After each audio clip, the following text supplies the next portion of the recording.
Hello and welcome to my YouTube video. My name is Suzanne Bryan and I'm a TKGA certified master hand knitter, and in this video I'm just demonstrating how I have blocked an asymmetrical shawl. Looks kind of complicated when you look at it overall, but I'm going to break it down into easy to understand sections.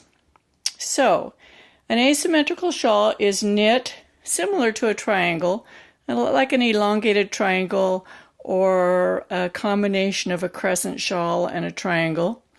It starts down here at the little skinny tip way down there, and it slowly gets wider as you move up. This is the end of the left side, and here is the end of the right side. And oftentimes there'll be lace patterns or other things, knit cables or other stitch patterns added to it. You can see how the rows run this way. They don't run this way, they run this way. And you need to take that into account when you're blocking it.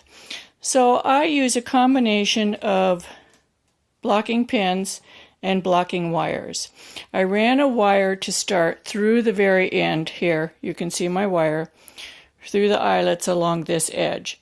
Then I ran this wire second, just below where the color changes and the lace versus the garter stitch changes. And I placed these so that they're equal distance here and here. The shawl will tend to want to be wider here and narrower here, but in reality they're the same number of rows from here to here as there are from here to here. So you want to measure that distance and pin those blocking wires apart, keeping everything lined up vertically and horizontally. Then I worked with stretching the edges out here and here. Then I go to the next section.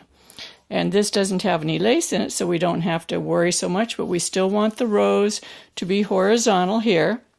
I pinned it here and here. Here's my next wire that I ran right above the lace and one right below the lace. And again, I want the stitch pattern to be vertical and horizontal at right angles with each other. I stretched it out, marked the edges. The distance is the same here as it here. Then the last segment's the same way.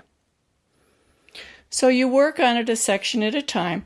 Of course, you can just pin it out from the edges, but you'll likely get this to be very, very irregular in shape, and I like this to be very neat and tidy. I guess I am very, very picky about how I like my knitting to look. So there you have it. That's how it is.